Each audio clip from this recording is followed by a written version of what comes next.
जय श्री कृष्णा। श्रीमद् भागवत महापुराण में आपका स्वागत है। भागवत महापुराण के चौथे स्कंद में एक दिव्य प्रसंग आता है जब परचेताओं के सामने भगवान शिव प्रकट हुए। उन्होंने रुद्र गीत का अमृत उपदेश दिया। यह उपदेश न केवल भक्ति का मार्ग दिखाता है बल्कि जीवन और ग्रह नक्षत्रों के प्रभाव से मुक्ति का भी उपाय बताता है। आइए सुनते हैं भगवान शिव के इस दिव्य ज्ञान को, जिसे सुनने से भगवान प्रसन्न होते हैं और उनकी कृपा हम सब पर बनती है।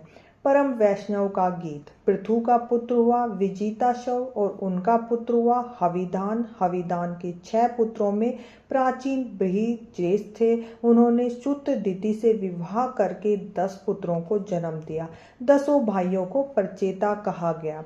महाराज प्राचीन बही ने परचेताओं को संतान उत्पत्ति का आदेश दिया। वैवाहिक जीवन में प्रवेश करने से पहले स्वयं को शुद्ध करना परचेतागण तपस्या करने वन में चले गए। वहां एक सुंदर सरोवर के पास भगवान शिव उनके सम्मुख प्रकट हुए। करुणा में शिवजी भगवान उनकी इच्छा से परिचित थे। उन्होंने परचेताओं से कहा, भगवान वासुदेव के शरणागत भक्त मुझे उन्हीं के समान प्रिय हैं और भक्त भी मुझे भगवान के समान ही प्रिय मानते हैं। तब भगवान शिव ने परचेताओं को रुद्र गीत की शिक्षा दी। इसी को भगवान शिव का रुद्र गीत कहते हैं। भगवान की भक्ति करने वालों को देवताओं और ऋषियों से आशीर्वाद, सहयोग और मार्गदर्शक प्राप्त होता है, जिस प्रकार परचेताओं को भगवान शिव से मार्गदर्शन प्राप्त हुआ। रुद्र गीत में भगवान शिव सर्वप्रथम श्री कृष्ण के चतुर्भुज विस्तार यानी वासुदेव, शंकरशन, प्रद्युम्न और अनिरुद्ध को प्रणाम करते हैं। ये चारों ब्रह्मांड के स्थूल और सूक्ष्म तत्वों का पालन करते हैं। ये क्रमशः हमारी चेतना, अहंकार, बुद्धि तथा मन, जिन्हें अंतःकरण कहा जाता है, के अधिष्ठाता देवता हैं। भगवान शिव ने उनसे प्रार्थना की कि वे उनके चित्त को भक्ति पथ की ओर ले जाए। तत्पश्चात भगवान शिव भौतिक तत्वों के देवता तथा उन देवताओं के स्रोत भगवान श्री कृष्ण की स्तुति करते हैं। तत्पश्चात भगवान शिव ने भगवान श्री कृष्ण के मधुर रूप के दर्शन की प्रार्थना की और विस्तार पूर्वक परचेताओं को इसका उल्लेख करने लगे। तब भगवान शिव श्री विष्णु के चतुर्भुजी रूप के अतुलनीय सौंदर्य का वर्णन करते हैं।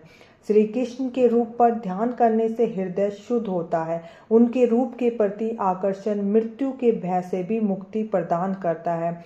भगवान शिव भक्ति योग एवं श्री कृष्ण भक्तों का यशोगान करते हुए शुद्ध भक्तों की संग की प्रार्थना करने लगे।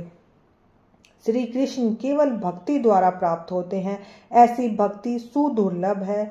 स्वर्ग अथवा अस्थायी सुखों की इच्छा करने वाला व्यक्ति श्री कृष्ण की आराधना नहीं कर सकता, जबकि श्री कृष्ण के सच्चे भक्त दुर्जय काल के वेग से भी प्रभावित नहीं होते।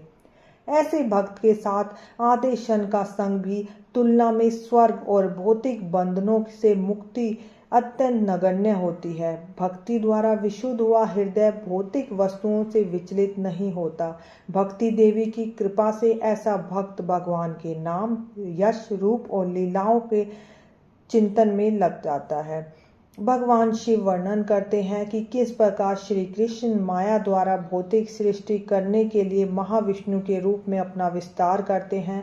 वे भगवान के काल तत्व का भी वर्णन करते हैं। इस प्रकार परचेताओं को उपदेश देने के बाद भगवान शिव ने प्रस्थान किया और परचेतागण अपने गुरु शिवजी भगवान के उपदेश पर ध्यान करने लगे। वे पूर्ण समर्पण के साथ अपने गुरुदेव द्वारा दी गई शिक्षा एवं पद्धति का पालन करते हैं और 10,000 वर्षों तक जलमग्न होकर रुद्र गीत का उच्चारण करते हैं। पूर्ण समर्पण के साथ गुरु के निर्देशों का पालन करके ही व्यक्ति भगवान श्री कृष्ण की कृपा प्राप्त कर सकता है। आधुनिक युग में इसका प्रयोग आजकल के समय में हर इंसान भागदौड़ और मानसिक तनाव से घिरा है। रुद्र गीत का मुख्य संदेश यही है कि भक्ति और स्मरण से मन को शुद्ध कर ले, नाम जप करे, ध्यान करे। भगवान शिव का उपदेश हमें बताता है कि अंतरात्मा को शुद्ध कर लो तो ग्रहों का प्रभाव अपने आप शुभ में बदलने लगेगा। यानी कर्म और भक्ति ही असली उपाय है। अंत में भाइयों और बहनों, यही कहना है कि भगवान शिव का रुद्र गीत एक ऐसा दिव्य उपदेश है जो प्रचेताओं को दिया गया था और आज भी हमारे जीवन का मार्गदर्शन करता है। अगर हम इसे अपने जीवन में उतार लें तो न केवल मानसिक शांति मिलेगी बल्कि हर संकट से पार पाने की शक्ति भी मिलेगी। हर हर महादेव, जय श्री कृष्णा। अगर आपको वीडियो अच्छा लगा हो तो प्लीज़ लाइक और सब्सक्राइब करना। कमेंट में हर हर महादेव, जय श्री कृष्णा जरूर लिखना। हरे कृष्णा।